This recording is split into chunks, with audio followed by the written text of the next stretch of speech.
예수 그리스도 이름으로 기도드렸습니다. 아멘. 네, 오늘 말씀 가운데 주님께서는 우리에게 기도가 무엇인지, 영적 전쟁이 무엇인지에 대한 귀한 말씀을 우리에게 도전으로 주고 계십니다. 오늘 말씀을 통해서 기도의 깊은 세계를, 또 영의 세계를 깨달아 하는 우리 성도님들이 되시기를 예수 그리스도 이름으로 축원합니다. 아멘. 오늘 10장 1절의 말씀부터 보겠습니다. 우리 다니엘서 10장 1절의 오늘의 말씀이 이렇게 시작합니다. 바사왕 고레스 제3년에 한 일이 벨드사사리라 이름한 다니엘에게 나타났는데 그 일이 참되니 곧 큰 전쟁에 관한 것이라. 다니엘이 그 일을 분명히 알았고 그 환상을 깨달으니라. 다니엘이 그 일을 분명히 알았고 그리고 주님이 말씀하신 뜻을 깨달았다는 거죠. 점점 다니엘의 기도가 그 인생의 마지막에 이 이스라엘 족속의 운명과 하나님의 역사의 경륜을 향한 그 다니엘의 중보의 기도가 점점 더 깊이 들어가는 것을 보게 됩니다. 우리 새벽 가운데 에스겔서를 나누고 있는데 에스겔서와 다니엘서가 이렇게 딱딱 맞아요. 신기할 정도로 잘 맞습니다.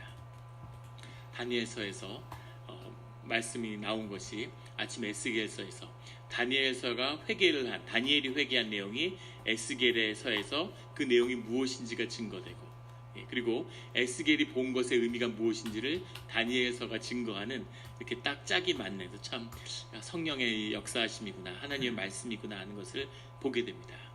우리가 새벽에 나누는 하나님의 영이 예루살렘의 성전을 떠나가는 그 일들을 보고 있죠.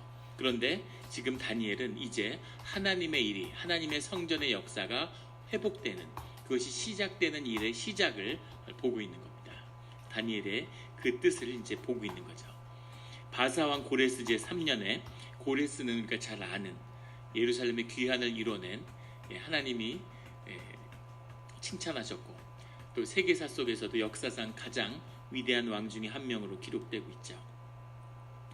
카악사레스라고 하는, 또 다리오라고도 불리는 메대왕, 자신의 외삼촌이기도 하고 장인이기도 한 메대왕의 뒤를 이어서 이제 바사왕이지만 동시에 메대와 바사를 통합한, 메대 왕의 손자고 또 바사의 왕국을 잇는 이 두 왕국을 통합한 페르시아 왕으로서의 통치한 이 고레스의 제3년, 이것은 주전 534년의 일을 말하고 있다고 그렇게 역사는 기록하고 있습니다.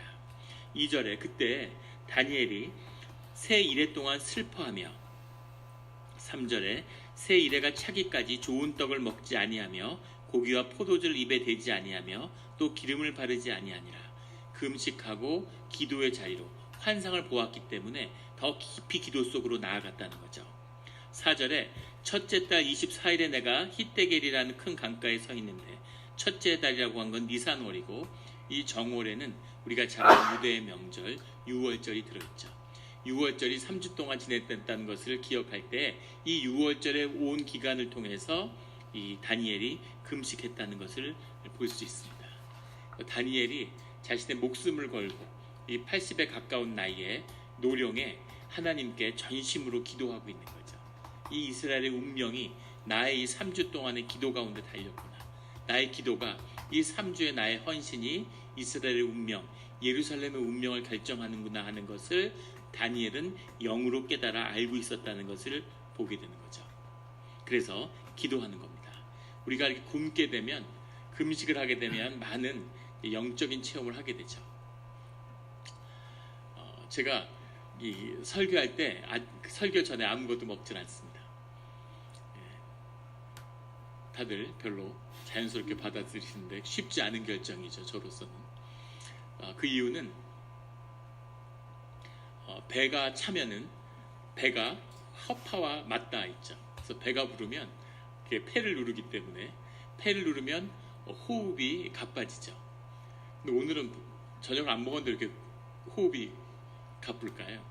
그래서 호흡이 왕성해야 되는데, 기도를 해보면 기도를 깊이 들어가고 오랜 시간 기도를 하면은, 기도를 15분 30분 하면은 큰 걸 모르겠지만 하루에 기도를 12시간 16시간 이런 식으로 하루 종일 기도를 하다 보면 결국은 기도가 묵상이고 침묵이고 호흡이라는 것을 깨달아 알게 됩니다. 호흡이에요. 그런데 그 호흡을 유지하는 것, 그 호흡 속에 들어가는 것이 기도의 세계죠. 영의 세계죠. 영과 호흡은 밀접한 관련이 있습니다. 그런데 그 호흡을 위해서 배를 비우는 것이 큰 유익이 있는 거죠. 그래서 금식을 하면 큰 기도의 유익을 경험할 수 있죠. 단순히 기도에 도움이 되기 위해서 금식을 한 것은 아니고, 금식을 한다는 건 목숨을 끊는다는 의미죠. 내 목숨을 내놓는다는 의미. 이것은 굉장한 영적인 파장을 가지죠. 군대에서 어떠한 사병도, 아무리 군기가 세고 어떤 군대라도 만약에 사병 한 명이 금식을 한다, 식사를 거부했다, 이러면 그 파장이 엄청납니다. 그러면 그 부대 모든 지휘 계통이 다 징계받을 수 있어요. 어마어마한 파장이 있는 거죠. 그 의미는 사람이 웬만해서는 자기의 목숨을 거는, 음식을 끊는, 곡기를 끊는 일을 할 수 없다는 것을 사람들이 영적으로 알고 있는 거죠. 영적인 파장이 있는, 음식을 끊는 그 기도를 이 다니엘이 지금 드리고 있는 거죠. 그런데 5절에 그때 내가 눈을 들어 바라본즉 한 사람이는 이씨라는 표현인데, 이씨는 그냥 사람의 모습입니다. 사람과 같은 이가 아니라 그냥 평범한 한 사람의 모습으로 나타났다는 거죠. 그가 세마포옷을 입었고 허리에는 우바스라는 땅에서 나는 순금의 띠를 띠고 있다. 에스겔에서도 천사가 나오는데 똑같은 모습으로 나오죠. 그런데 그 세마포옷을 입었다는 것은 이 사람이 제사장의 직분을 감당하고 있다는 것을 의미하고 있죠. 그런데 이 에스겔에 나오는 천사와는 조금 달라요. 왜 다르냐면 6절에 가면 그의 몸은 황옥 같고 그의 얼굴은 번갯빛 같고 그의 눈은 횃불 같고 빛난 녹과 같고 그의 말소리는 무리와 소리와 같더라. 천사장과 같은 느낌을 주지만 그가 신적인 위엄을 갖추고 있다는 사실을 보여주고 있죠. 이 나타난 이 사람, 이 사람이 누구냐를 갖고 여러 가지 입장에서 이야기하는 그런 해석들이 있습니다. 천사다, 천사장이다, 이 사람이 그리스도다, 이렇게 얘기하는데 우리는 이 존재를 그리스도로 보는 것이 영적으로 맞다고 느껴집니다. 그 이유는 왜냐하면 16절에 가면 인자와 같은 이라는 표현이 나와요. 인자와 같은 이는 사람과 같은 형상을 띠니 하나님의 존재를 상징하는 그런 언어죠. 18절에 또 사람의 모양 같은 것 하나가, 이런 표현이 나오고, 그리고 19절에는 뭐라고 이야기하냐면 다니엘이 내 주께서 나를 강건하게 하셨사오니 라는 고백이 나옵니다. 이것은 하나님께 드리는 고백이죠. 그런데 하나님이 한 사람, 평범한 한 인간의 형상을 띠고 내 앞에 서서 페이스 투 페이스로 서로 얼굴을 마주보는 그런 경험을 다니엘이 하게 된다는 거죠. 야곱이 경험하고 모세가 경험했던 그 경험을 지금 다니엘이 다시 경험하고 있는 겁니다. 그래서 그리스도를 경험하는 거죠. 하나님의, 에스겔은 하나님의 임재가 떠나가는 그 임재 가운데 하나님을 바라볼 수는 없는데 하나님의 임재를 천사들을 통해서, 그 빽빽한 구름을 통해서, 그 그룹들을 통해서 경험했는데 다니엘은 그게 아니라 페이스 투 페이스로 사람처럼 얼굴을 딱 마주하고 아브라함처럼, 야곱처럼 그렇게 하나님을 마주하는 그런 존재가 됐다는 거죠. 다니엘이 어떤 존재인지, 자신의 과거의 문제, 악의 문제, 존재의 문제, 이것을 다 푼 사람, 하나님을 마주할 수 있는, 이제 다니엘은 죽었거나 살았거나 별 차이가 없는 그런 존재가 되어 있음을 보게 되는 거죠. 물론 이것은 하나님의 은혜고 하나님이 다니엘을 만나주기 위해서 사람의 형상으로 나타난 것이죠. 이것은 육신의 모양을 하고 있지만 우리의 육신은 아니겠죠. 신령한 몸, 인간과 똑같지만 인간이 회복되어야 할 형상, 우리가 이 육신을 벗어버리면 새롭게 입어야 할 데살로니가 전서에 나온 신령한 몸을 입은 존재죠. 하지만 사람의 육신, 한 사람으로서의 모양을 그대로 가지고 있는 그런 예수 그리스도의 형상을, 그 모습을 다니엘이 마주하고 있는 겁니다.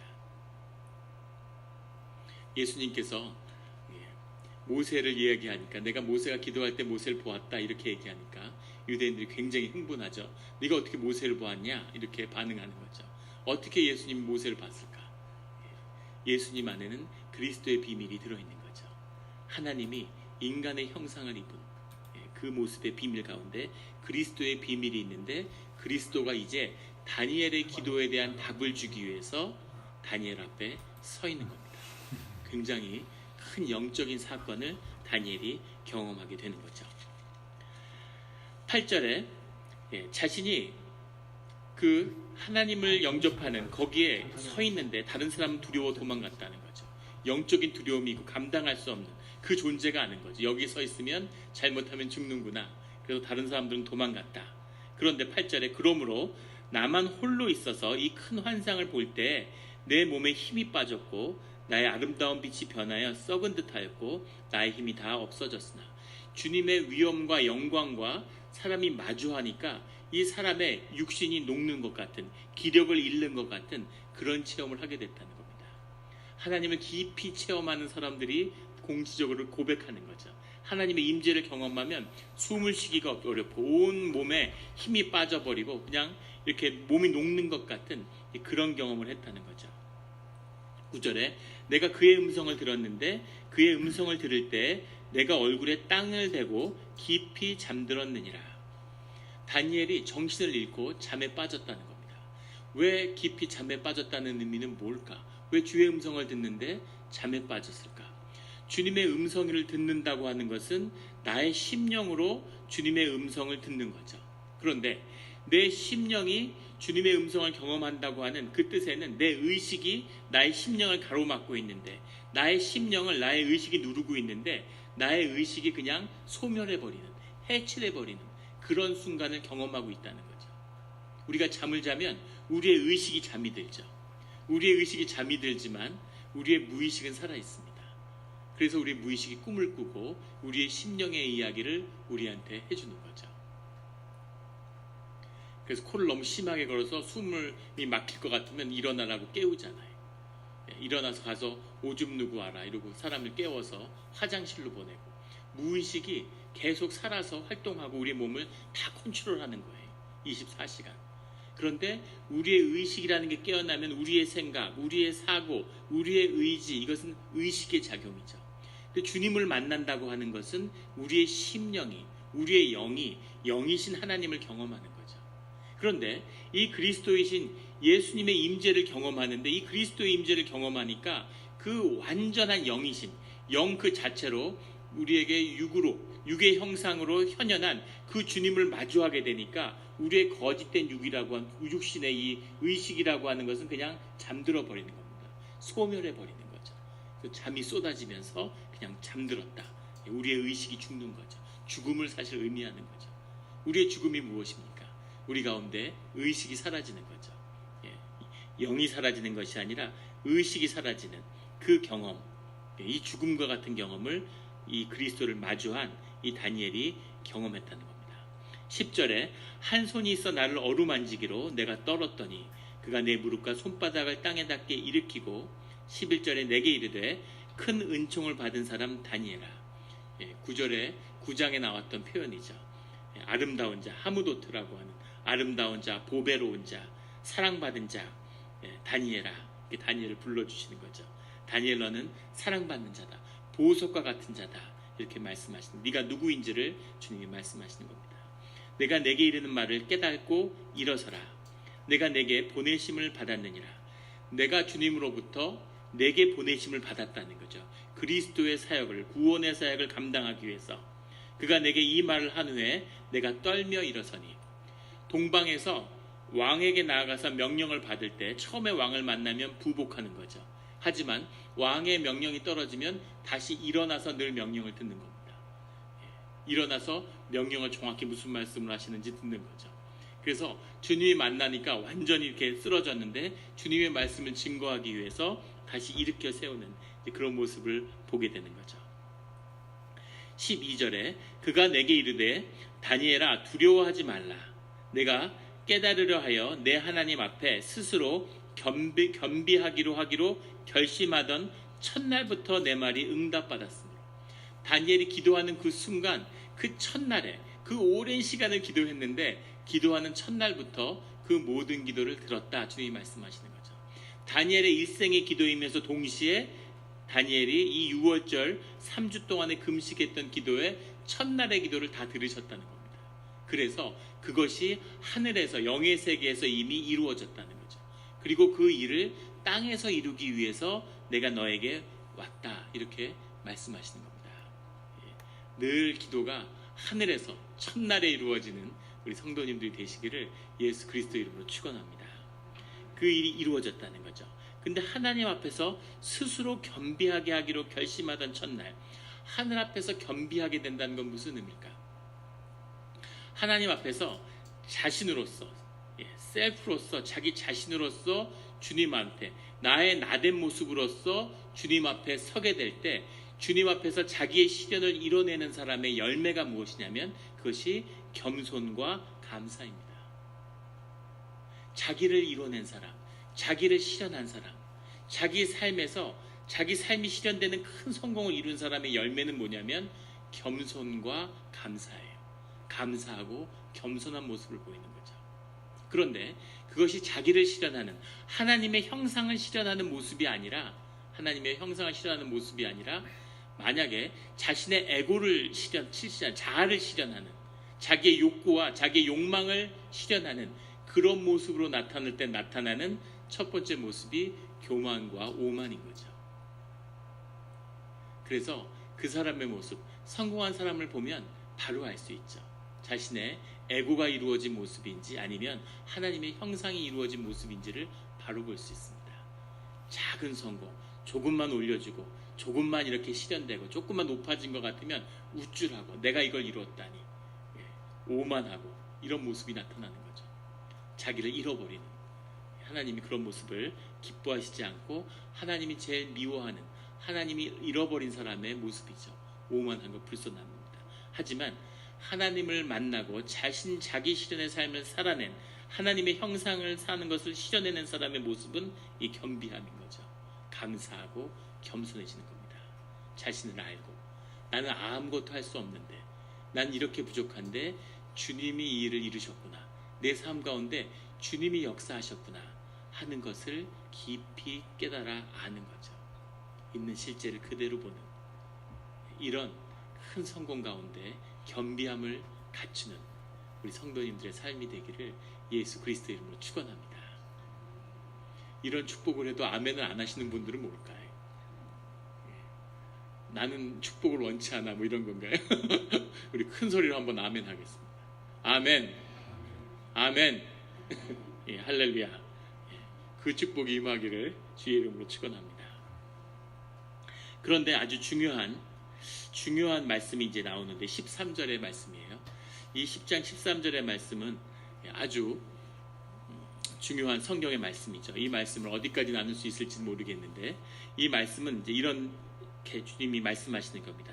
그런데 바사 왕국의 군주가 21일 동안 나를 막았으므로 6월절에 3주 새 이래가 지난 다음에 그리스도의 모습으로 다니엘 앞에 나타나신 주님이 뭐라고 말씀하시냐면, 바사 왕국의 군주가 21일 동안 나를 막았으므로.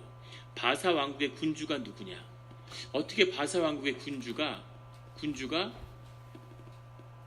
하나님의 오시는 길을 막을 수가 있을까? 이것이 고레스인가? 고레스일 리가 없겠죠. 어떻게 인간의 군주가 하나님이 그리스도가 오는 길을 막을 수 있겠습니까? 이 군주란 말은 사르란 말인데, 이것은 일반적으로 사람들 군주나 왕을 의미하는 멜레크를 쓰지 않고 사르라는 말을 쓰고 있어요. 그래서 이 사르의 의미가 어떻게 해석되냐면, 이 바사 왕국을 다스리는 악한 영적인 권세가 있다는 겁니다. 그들의 진짜 왕 멜렉 뒤에 사르가 있다는 거죠.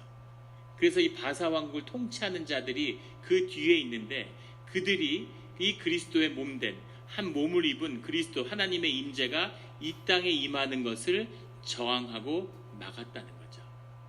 우리가 오해해서는 안 되는 것은, 이것을 막았다는 의미가, 그러면 도대체 이 대적의 무리라고 하는 것은 하나님과 대적할 수 있는 그런 세력인가? 독립적인 두 개의 세력을 가지고 있는 건가? 그렇게 해석하는 기독교의 종파들도 있었죠, 초기에. 근데 그렇지는 않습니다. 우리가 욥기 같은 걸 보면 알 수 있지만, 이 악령이라고 하는 것도 하나님의 일을 이루어간 하나님의 커다란 그 섭리와 권세 아래 놓여 있는 거죠. 하나님의 일을 이루어가는 거죠. 군인들이 훈련소에 가면 훈련소마다 악마 조교가 있잖아요. 정말 악하게 사람들을 괴롭히는데 크게 보면 훈련을 시켜서 그 사람을 강건하게 만드는 그런 역할을 수행하고 있는 것처럼 이 악한 이 권세를 가진 세상의 이 악당들이 이 대적의 무리가 왕이 되어서 세상의 공중의 권세를 잡고 있다는 거죠. 근데 육신을 입은 그리스도가 왔을 때 그 그리스도의 사역이 이루어지지 못하도록 대적하는 일들을 이들이 하고 있다는 겁니다. 이것이 악과 성과 악의 싸움이에요. 예수님이 오셨을 때 예수님이 육신을 입고 연약한 인간으로서의 삶을 살아가시죠. 그리고 그리스도의 사역이 시작될 때 광야에서 악의 시험을 받습니다. 그리고 예수님이 사역할 때마다 마귀들이 그것을 회방을 놓죠. 그런데 더 큰 뜻에서는 하나님 안에서의 일이 이루어가는 그 과정 가운데 마귀가 마귀를 하는 거죠. 두 가지 측면을 다 봐야 되는데 그 일들을 이루어지는, 크게 보면 하나님의 일을 이루는 그런 마귀의 역할이 있고 하나님의 영광을 이루어가는 과정 가운데 있다는 것을 우리가 봐야 하는 것이고, 또 하나는 그런 악한 역사, 심지어는 하나님의 임재를 가로막을 정도의 권세를 가진 자들이 역시 있다는 것, 이 두 가지를 다 보게 되는 거죠. 우리가 마귀와 싸우는 것이 아니라 마귀가 없다고 생각하는 사람들이 있어요. 또는 아무것도 아니라고 생각하는 사람들이 있습니다. 크리스찬들 중에. 큰 착각이죠. 제가 전 예전에 섬기던 교회 목사님이 계셨는데 그 목사님한테 한 교인이 이렇게 찾아오셔서 이야기를 하는 겁니다. 그분이 사업가인데 큰 대단한 재벌은 아니지만 아주 큰 중견 기업가예요. 얘기를 하면 누구나 다 하고 아실 만한 그런 한국의 기업가였습니다. 그분이 찾아오셨는데 그 목사님한테 새로 집을 사게 됐는데 그 집을 사도 될까 하는 것을 이렇게 고민하는 거죠. 근데 그 집이 여러 재벌들이 그 집에 들어갔는데 전부 다 망해 나갔다는 거예요. 좋지 않은 집이라고 해서 굉장히 좋은 집인데 헐값에 이렇게 나왔다는 거죠. 그러니까 목사님이 뭐라고 얘기하시냐면 그렇게 안 좋은 집이라고 그러는데 그런 집에는 들어가도 괜찮을까요? 이렇게 이야기하니까 그 집사님이 아주 자신감 넘치는 그런 목소리로 우리가 크리스찬인데 두려워할 게 뭐가 있겠습니까? 이렇게 얘기하더라고요. 우리가 크리스찬인데 그런 걸 두려워하면 되겠냐고. 이분이 성공하고 승승장구하고 자신감이 충만해 있는 거죠. 그래서 그런 데 들어가서 그걸 지배해야지 되지 않겠냐고 큰 소리를 치셨는데 그 집에 들어간 다음에 얼마 되지 않아서 그 가정이 완전히 쑥대밭이 됐습니다. 본인도 감옥에 가고 아들은 자살을 하고 회사는 망하고 뭐라 말할 수 없는 아주 처참한 그런 일들을 경험했어요. 가족이 정말 그 힘든 일들을 당하고 완전히 쑥대밭이 되는 그런 걸 봤습니다. 하나님과 깊이 연합하고 하나님 안에서 자기의 삶이 다뤄진 하나님의 역사가 자신의 삶을 쥐고 있는 그런 사람이 아니라면 그 영적인 실제 앞에서 겸손해야 되는 거죠. 다니엘이 겸손하잖아요. 하나님을 만나서 기도하는 자인데 하나님 앞에 겸손한 거죠. 모르는 영의 실제 앞에 두려움이 있는 거죠. 그런데 이 칩 그레이스의 영이 뭔지, 악령의 역사가 있는지 그 실제도 모르면서 큰 소리 꽝꽝 치고 마귀한테 핍박을 받지 않았기 때문에 두려움이 없는 거죠. 왜 마귀가 핍박을 하지 않았을까요? 핍박할 가치가 없는 거죠. 하나님의 뜻에 부합해서 하나님의 일을 이루려고 하면 반드시 공격이 있습니다. 그런데 자기가 자기 삶을 저주하고 자기가 자기 삶을 파괴하고 있으면 그럼 놔두는 거죠. 잘한다 이러고. 심지어 나쁜 길로 가면 도와줄 수도 있어요. 마귀의 축복이 있는 거죠. 그 또 하나의 사건을 경험했는데 제가 파리 SOS라고 하는 파리 지역에 있는 이슬람 지역구를 선교하는 그런 선교 프로그램이 있습니다. 단기 선교죠. 영국에 있을 때 그 선교를 참석해서 돕기 위해서 이제 파리 모임에 갔는데 한 3주 동안 파리에 머물면서 파리 교회 이슬람 지역을 전도하는 그런 활동을 하는 곳이에요. 거기서 한 자매를 만났는데 이 자매는 제네바 대학에서 피아노를 전공하고 있는 그런 자매입니다. 거기서 박사과정 이런 공부를 하는 대학원생 자매예요. 그런데 그 연주와 그 일정이 굉장히 바쁜데 대학원생들이 거기에 와서 헌신적으로 봉사하고 사역하는 겁니다. 그런데 음악을 하는 자매인데 야 저런 자매가 있구나. 어떻게 저렇게 아침부터 저녁까지 헌신적으로 사역을 할까. 그래서 굉장히 감동을 받았어요. 그래서 우연히 이제 이야기를 나누다가 자신의 간증을 나누게 되는데 음대생에 대한 모든 편견을 다 깨줬습니다. 우리가 음악하는 사람 하면 느낌이 있잖아요. 대학에서 음대생들이 제일 부자고 제일 이렇게 뭔가 집안도 뭐 이렇고 돈도 많고 또 성격도 까탈스럽고 공주 같고 뭐 이런 모든 편견을 다 깨준 그런 자매죠. 이 자매가 유럽에 와서 공부하게 된 이야기를 하는데 어디에 떠도 단기 선교를 갔다가 거기서 한 목사님을 만났다는 거예요. 목사님이 스위스에서 왔는데 이렇게 이야기를 하다가 거기서 찬양을 하고 이러는데 그게 잘 맞는 거죠. 그래서 우리 교회에는 반주자가 없어가지고 오랫동안 반주자가 없는데 자매 같은 그런 자매가 와서 우리 교회를 반주하면 얼마나 좋을까. 그런 이야기를 하더래요. 그래서 본인이 내가 기도해 보겠다고 그리고 무릎 꿇고 기도하다가 기도하는 자매인 거죠. 그래서 하나님이 인도하시는 뜻이 있구나 하고 마음으로 결심하고 스위스에 있는 로잔에 있는 한 교회로 오래된 교회 수백 년 된 교회로 반주를 하러 찾아온 겁니다. 그러니까 교회 목사님은 기쁜 거죠. 아무 사례도 안 쓰고 도와줄 수 없는데 그 교회 반주자로 찾아온 거예요. 교회에 하나님이 인도하시는 사역이 있다고 그래서 그 교회에 와서 거기에 있는 교회의 다락방에서 이렇게 살면서 반주를 시작하게 됐는데 그런데 한 할머니가 찾아오시더래. 그 할머니가 찾아오시더니만은 자기를 너무 반겨주고 그렇게 자기 딸처럼 귀여워해 주시더라는 거예요. 그 할머니가 뭐라고 얘기하시냐면 내가 이 교회에서 평생을 기도했는데 이 교회가 완전히 재단이 무너지고 힘을 잃어버렸다. 마귀들이 새떼처럼 이 교회에 앉아서 이 교회 모든 사역을 다 방해하고 있다고. 내가 그토록 기도했는데 꿈쩍도 하지 않더라. 이렇게 얘기를 하더래요. 그런데 최근 몇 달 동안 얘들이 다 마귀들이 떨고 심지어 마귀들이 교회를 떠나서 희한하다. 이게 무슨 일이 이 교회에서 일어나는가 할까. 그리고 신기했는데 그게 너였구나. 네가 오는 걸 이렇게 두려워하고 네가 온 것을 보고 떠는구나. 이러고 그렇게 잘해주고 그렇게 이렇게 환영을 하더라는 거예요. 그래서 어머니 딸처럼 지내면서 같이 밥해 먹고 교회에서 매일 기도를 했대요. 마주 앉아서. 그런데 교회에서 많은 일들이 벌어지기 시작하는 거죠. 교회가 회복되고 예배가 회복되는 일들이. 그런 일들이 일어나는데 어느 날 그 제네바 음대에 있는 교수가 찾아왔더래. 내가 너에 대한 얘기를 많이 들었는데 네가 와서 한번 이렇게 리허설을 해줄 수 없겠냐고 이렇게 피아노 이런데 음모를 연주를 한번 해줄 수 없겠느냐. 그래서 그 음대 교수들이 있는 데 가가지고 피아노 연주를 했답니다. 그러니까 자기가 제일 익숙한 이 찬송가를 편곡한 곡을 하나 하고 거기서 지정해주는 곡을 하나 하고 두 곡을 했는데 그 연주를 하는데 분위기가 아주 좋았대요. 끝난 다음에 그 중에 교수님 한 사람에게 보더니 정말 하나님이 살아있느냐 이렇게 물어보더라는 거예요. 정말 하나님이 살아있느냐. 그래서 이 자매가 너무 자신 있게 세상에 아는 것이 없지만 하나님은 정말 살아계신다고. 그래서 그러냐. 그것이 인터뷰에 다였다는 거예요. 그리고 그 자매가 그 음대에서 공부하게 되고 그 다락방에서 피아노 연습을 하라고 학교에서 그랜드 피아노를 보내줬다는 거죠. 그 피아노를 얻기 위해서 문을 다 뜯어냈다고 해요. 그래서 피아노도 하고 그 하나님의 그 뜻 가운데 그 음악 공부도 하고 있는 거죠. 왜 음악 공부를 해야 되는지 앞으로 뭘 할 건지 모르는 겁니다. 그런데 하나님의 뜻을 구하고 순종하는 마음으로 그 일들을 하고 있는 거죠. 그 자매의 마음에 그게 오니까 중요한 것은 무슨 학위도 아니고 중요한 건 피아노가 아니고 중요한 것은 하나님의 뜻을 순종하는 거죠. 기도하는 가운데 인도하심을 받아서 그 파리 또 선교하는 이슬람들을 선교하는 그 자리에 와서 봉사하고 있는 거죠.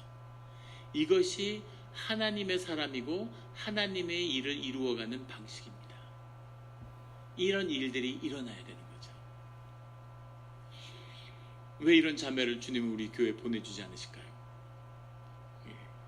뜻이 있으시겠죠. 하나님의 뜻을 믿고 순종하고 기도하는 것이죠. 눈에 보이는 것이 아니라 눈에 보이지 않는 것 가운데 그 일이 먼저 이루어져야 되는 겁니다. 그런데 이 바사 왕국의 군주가 21일 동안 나를 막았으므로 내가 거기 바사 왕국 왕들과 함께 머물러 있더니 가장 높은 군주 중 하나인 미가엘이 와서 나를 도와주므로. 이 말의 순서가 지금 바뀌어 있습니다. 원문에는 내가 나를 막았는데 가장 높은 군주 중에 하나인 미가엘이 와서 나를 도와주니까 내가 바사 왕국의 왕들과 함께 머물러 있었다가 정확한 본문의 배치죠. 이 뒤에 나오는 바사 왕국의 왕들의 이 왕들은 말렉입니다. 그것은 진짜 바사의 왕들을 의미하는 거죠. 그리고 미가엘이 왔다고 할 때 가장 높은 군주란 샤림이 라쇼림이 리쇼림 뭐 이런 단어인데 이것은 뭐 최고의 전사 뭐 이런 뜻도 되고 천사장들을 지칭하는 거죠. 그래서 미가엘을 천사장이라고 유다에서도 이야기하는 거죠. 그래서 미가엘이 와가지고 미가엘이 계시록에 보면 천사 중에 3분의 1이 하나님께 대적해서 하나님하고 맞먹으려고 했는데 그때 그 천사들을 쫓아낼 때 활약했던 사람이 미가엘이죠. 성경에 나오는 가브리엘과 같이 이야기하는 유대인들이 이야기하는 7명의 천사장, 가톨릭에서 얘기하는 4명의 천사장 중에 가장 대표하는 그 두 천사장 중에 하나죠. 그런데 사실 성경의 표현에 보면 제사장이라고 하는 천사장이라고 하는 표현이 붙은 것은 미가엘밖에 없습니다. 근데 미가엘이 와가지고 예수님이 가는 그리스도가 오시는 길을 막았는데 미가엘이 와가지고 그 대적들을 쫓았다는 거죠. 어떻게 그리스도를 막는데 그것을 미가엘이 쫓을 수가 있을까? 육신을 입고 한 인간으로서 하나님이 제한되셨다고 하는 것 속에서는 그 영적인 뭔가 그 뜻을 함의하고 있다는 것을 보여주는 것이겠죠. 왜 주님이 직접 쫓지 않고 미가엘을 불러서 쫓았을까? 근데 미가엘이 역할이 있고 하나님의 뜻이 협력해서 이루는 뜻이 있고 그렇게 미가엘을 쓰는 것처럼 사람을 불러 쓰는 하나님의 뜻이 있는 것이라는 것을 우리는 보게 되겠죠. 하나님의 섭리입니다. 그리스도가 전지전능한데 왜 미가엘의 도움을 받아? 미가엘의 도움을 받으시는 하나님의 뜻이 있는 거죠. 그래서 그들을 쫓은 다음에 그 다음에 그리스도가 주님이 바사 왕국에 있으면서 바사의 왕이 아니라 왕들과 그 군주들과 함께 있으면서 하나님의 뜻이 이루어지는 것을 바사의 왕과 고레스의 왕의 그를 통해서 페르시아의 왕국의 왕들을 통해서 하나님이 이루실 일들을 그 안에서 이루도록 했다는 거죠. 아직 고레스 왕의 시대인데 고레스 왕뿐만 아니라 뒤에 오는 왕들을 통해서도 하나님의 일들이 모두 이루어지도록 그 일을 내가 이 땅에서 마무리 지었다. 이렇게 주님이 말씀하고 계시는 겁니다. 그것을 다니엘이 듣는 거죠. 다니엘이 볼 수도 없고 아직 일어나지도 않은 일인데 그 일들이 하늘에서 이루어졌을 뿐만 아니라 그 일이 땅에서 이루어지기 위해서 하늘의 영이신 그런 주님이 그리스도의 모습으로 이 땅에 오셨고 이 땅에 오셔서 눈에 보이지 않는 그런 영의 역사들을 이 땅 가운데서 이루셨다는 거죠. 그리고 눈에 보이는 일들이 이제 다니엘 앞에서 다니엘 사후에 우리가 경험하는 역사의 형태로 이 땅에서 이루어진다. 이렇게 말씀하고 계시는 겁니다. 이것이 세상의 역사가 이루어지는 보이는 역사가 움직여지는 그런 섭리라는 거죠. 영의 역사입니다. 이것을 봐야 되는 거죠. 이것을 이루어야 보이는 일들이 이루어지는 겁니다. 하나님의 뜻을 구해서 하늘에서 이루고 그것을 받아서 이 땅에서 그 영의 역사를 이루고 그리고 보이는 역사들이 나타나는 거죠. 그래서 우리가 같이 마음을 모아서 기도해야 되고 기도가 무엇인지를 보고 같이 힘을 모아서 기도하자고 계속 호소하는 이유죠. 아멘 안 하시는 분들은 기도해야 되는 겁니다. 기도로 풀어야 되는 거죠. 우리의 자녀들의 문제, 우리 애들이 교회를 안 나온다고. 교회를 안 나오는 게 문제가 아니라 부모가 기도로 그 자녀를 지키는 것이 문제입니다. 거룩한 씨앗이 뿌려졌고 그 인생 가운데 진실한 순간을 마주할 때가 와요. 주님의 때가 옵니다. 그때가 오면 자신의 재단을 주님 앞에 쌓게 되는 거죠. 아브라함의 아들로 태어났지만 야곱이 하나님을 만나는 때가 오는 거죠. 요셉이 야곱의 아들로 태어났지만 자신의 하나님을 만나는 자신의 재단을 쌓는 때가 오는데 그때까지 기도로 하나님의 뜻을 지키고 하나님의 언약을 지키는 그 기도를 하는 것이 부모의 역할입니다. 부모가 뭘 할 수 있겠습니까? 기도해야 되는 거죠. 주님이 기도하라고 하는데 기도는 안 하고 걱정하지 말라고 그러는데 걱정을 해요. 하나님이 하라는 뜻과 반대로만 하고 있는 거죠.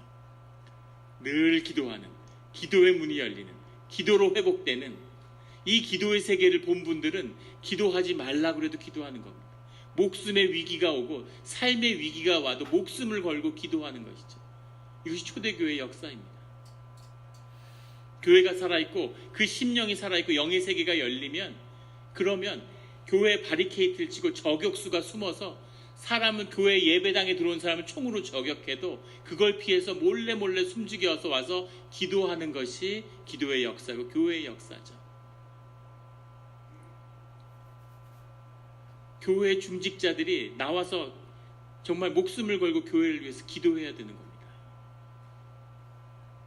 그런 걸 권면하고 그런 것을 광고한다는 것 자체가 교회에서 있을 수 없는 일이에요. 그 세워진 위에 그 기도하는 재직들이 목회자를 청빙해서 데려와야 되는 거죠. 그것이 교회입니다. 중직자들, 우리 권사님들, 안수집사님 전화하셔서 오늘은 무슨 일이 있어서 새벽 기도를 못 갔는데, 어제는 무슨 일이 있어서 새벽 기도를 못 갔는데, 저 때문에 오는 게 아니죠. 저한테 무슨 변명할 필요도 없고 하나님께 기도해야 되는 거죠. 기도로 연결되어서 같이 기도하는 공동체가 되어야 되는 겁니다. 성령의 공동체가 같은 곳을 바라보는 기도의 역사가 일어나야, 그래야 교회에서 보이는 것에 대한 변화가 일어나는 거죠.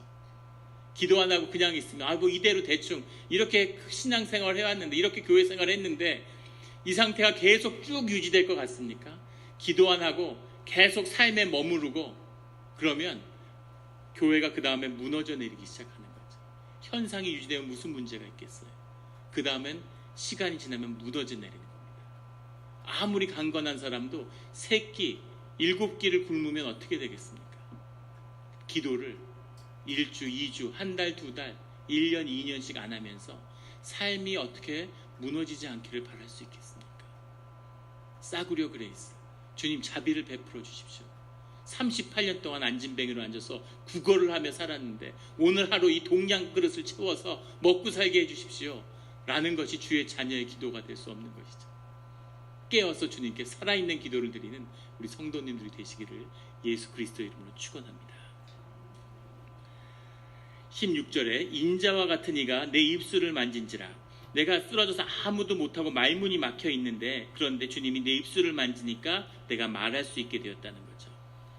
19절에 이르되 큰 은총을 받은 사람이여 두려워하지 말라. 평안하라, 강건하라, 강건하라. 그가 이같이 내게 말하매 내가 곧 힘이 나서 내 주께서 나를 강건하게 하셨사오니.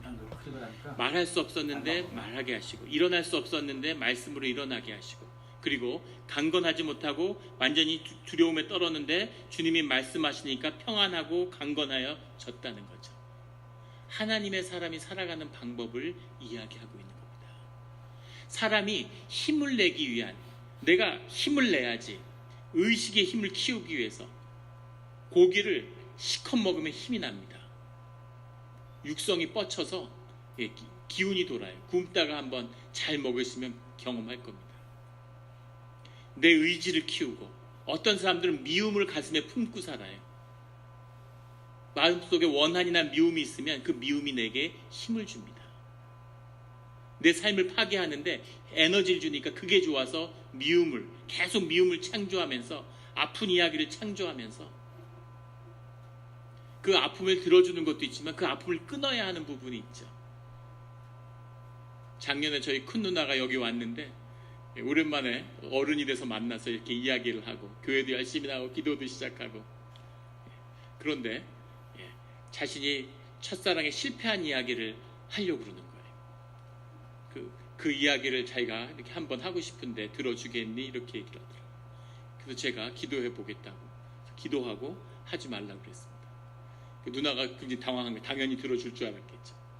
그래서 그 얘기를 들어주면 마음의 위로가 되고 평안이 올 텐데, 그런데 그 얘기 하지 말라고 제가 절대 하지 말라고 얘기했습니다. 왜 하지 말라고 그랬을까? 그 이야기를 평생 붙들고 있는 거죠.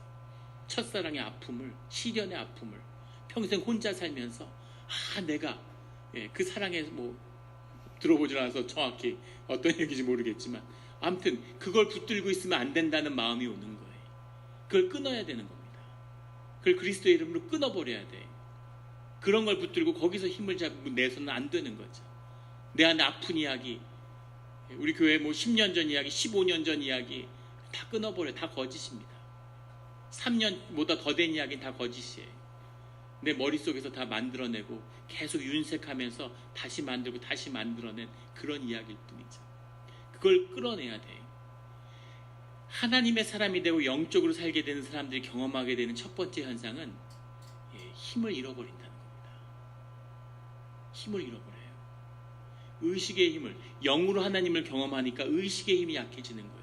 의식의 힘으로 살아왔는데, 의지로 살았는데, 생각의 힘으로 살았는데, 내 머리로 살았는데 그걸 하나님이 치시니까, 그걸 다뤄내니까 사람이 힘이 없어서 엎으러지는 거죠. 교회 다니니까 엎으러져. 교회 다니니까 사업이 안 돼. 교회 다니니까 되는 일이 없어. 그런 세계를 경험하셨을 겁니다. 하나님이 축복하신다고 그러는데 이게 뭐야 도대체. 오니까 되는 일이 없네. 예수 그리스도의 이름으로 되는 일이 없어. 삶의 모든 것이 무너지는 경험들을 하게 되는 거죠. 내가 쌓아올린, 내 의지로 하는 일, 내 욕심으로 했던 일, 내가 힘을 내서 했던 일들은 하나님의 사람으로 붙들리는 순간 다 무너지는 거죠. 힘을 잃어버린, 아무 기운이 없는, 의욕이 없는 그런 걸 경험하게 되는 거예요.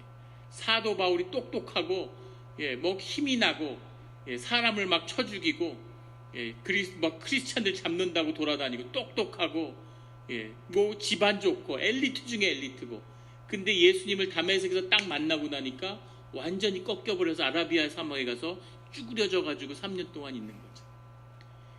야곱이 똑똑하고 머리가 팍팍 돌고, 그런데 베델에서 하나님을 만나고 나니까 종사를 하면서 비실비실하는 거죠. 모세가 주먹으로 사람을 때려 죽이는 혈기를 가진 사람이에요. 그런데 하나님 손에 붙들리니까 장인 집에서, 이방인 장인 집에서 양치기 하면서 양치기로 살고 있는 거죠. 주님이 와서 야 이제 너가 같이 가야 되겠다. 제가 뭘 하겠습니까? 그렇게 나오는 거죠. 주님이 모세는 겸손한 자다 그렇게 이야기하시잖아요. 다니엘의 이 모습, 하나님의 사람은 하나님으로부터 힘을 얻어서 살아가는, 하나님이 힘을 주고 하나님이 말을 주시고 하나님이 다리에 힘을 주고 일어나게 하시고 하나님이 말하게 하시고 하나님이 강건하게 하시는 그 일이 있어야지만이 살아갈 수 있는 거죠. 하나님으로부터 힘을 받아서 그 힘을 쓰는 방법을, 형통의 길, 복된 길을 여는 방법을 찾아야 하는 겁니다. 이것이 복된 길이고 이것이 축복의 길이에요.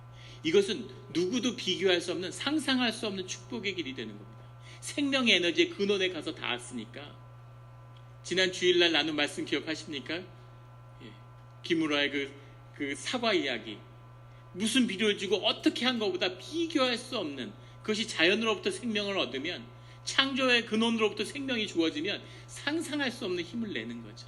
그런 힘으로 세상에 나가고 그런 힘으로 세상을 압도하는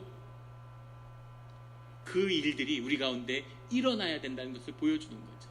하나님 회사로 일하려고 그러니까 힘이 빠져. 그러니까 다시 또 세상, 이걸 조화시켜 보려고 주일날은 교회 가서 좀 봉사하면서 하고, 주중에는 뭔가 내 의지와 내 경험으로 일을 해봐야지. 새벽기도 사흘 나가기 힘들어서 못하겠다. 이틀은 쉬면서 원기를 회복해가지고 다시 사업에 매진해야지. 이렇게 하면 사업도 안 되고 신앙도 안 되는 거죠. 사업하는 사람만, 세상의 물욕을 따라 쫓는 사람만도 못한 거예요. 교회 다녔는데, 평생 교회에서 봉사했다는데 하나님의 축복도 못 누리고 세상의 축복도 못 누리고, 이런 모습이 되어서는 안 되는 거죠. 다니엘처럼 끝을 봐서 끝까지 가서 주님의 축복을 붙잡는 우리 성도님들이 되시기를 예수 그리스도의 이름으로 축원합니다.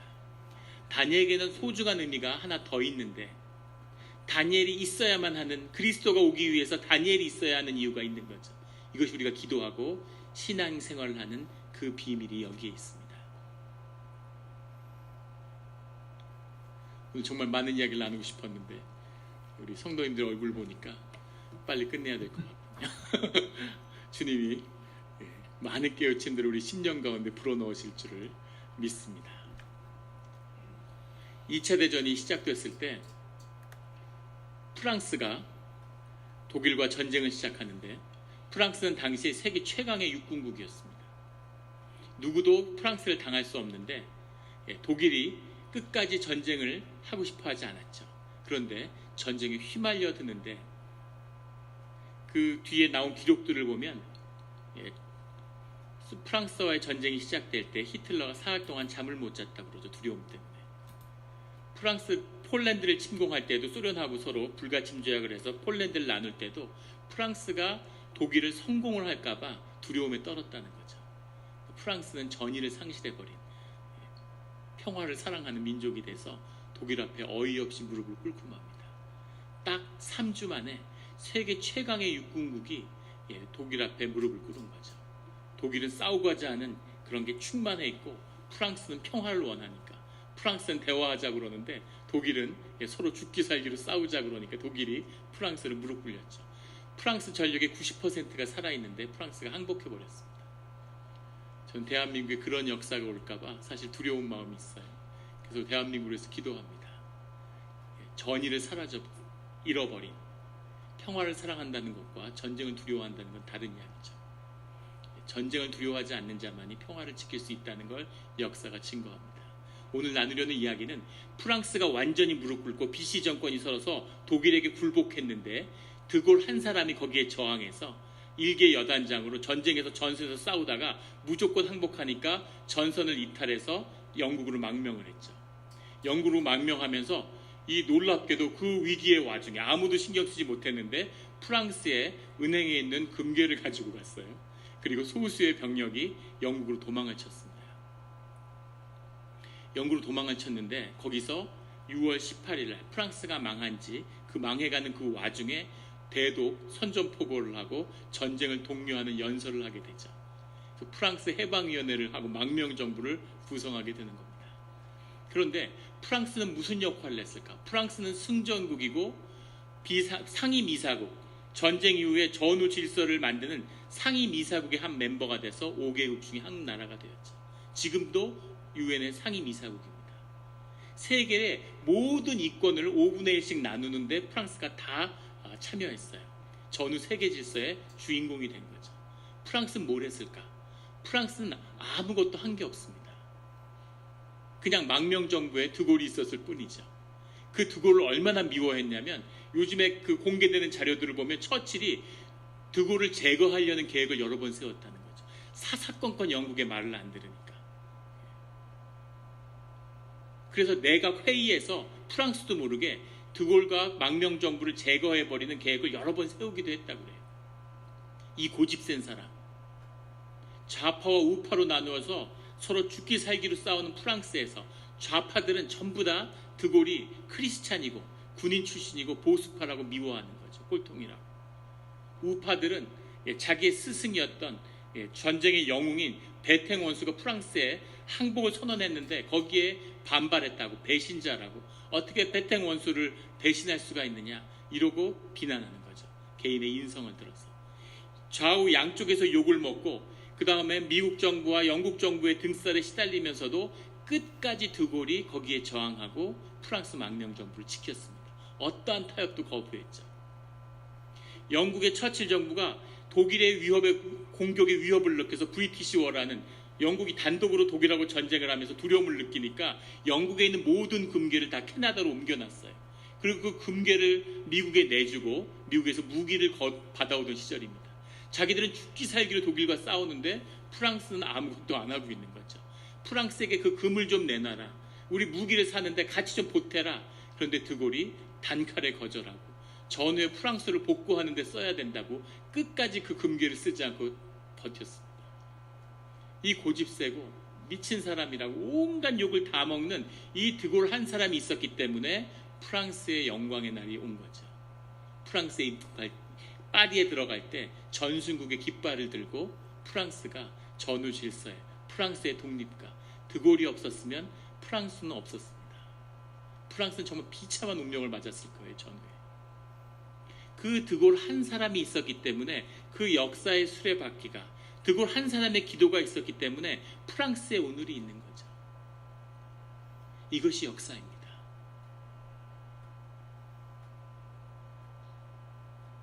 기도한다는 것, 하나님께 쓰임 받는다는 건 성격 좋고 교양 있는 사람이 된다는 의미가 아니죠. 하나님의 뜻을 아는 거죠. 하나님의 뜻에 순종하고 복종하는 겁니다. 그 한 사람이 있기 때문에 그 사람을 통해서 하나님의 역사가 이 땅 가운데 임하는 거죠.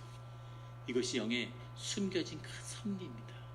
주님이 늘 그 한 사람을 찾으시는 거죠. 그 한 사람이 나와야 되는 거죠. 다니엘이 있기 때문에, 예레미야가 있었기 때문에, 에스겔이 있었기 때문에 상상할 수 없는 예루살렘의 회복이라는 사건을 주님이 이루어내신 거죠. 누구도 상상할 수 없는 페르시아의 왕들이 유대의 민족을 구원해서 예루살렘이 다시 살아나고 그 돈을 페르시아의 국고에서 지원해서 갖다 쓰는 그 일들이 일어난 겁니다. 하나님이 우리를 세상에서 어떻게 쓰실지, 우리를 어떻게 도우실지 우리가 상상할 수 없죠. 하지만 주님의 뜻을 구하는 자들, 주님을 위해서 기도하는 자들, 주님에게 붙들린 그 한 명의 기도를, 그 공동체의 기도를 통해서 역사하시는 주님이 오늘도 우리의 기도와 다니엘과 같은 이들을 기다리고 계시는 거죠. 그런 그리스도를 만나며 그런 기도를 드리는 우리 성도님들이 되시기를 예수 그리스도의 이름으로 간절히 축원합니다. 같이 기도드리시겠습니다.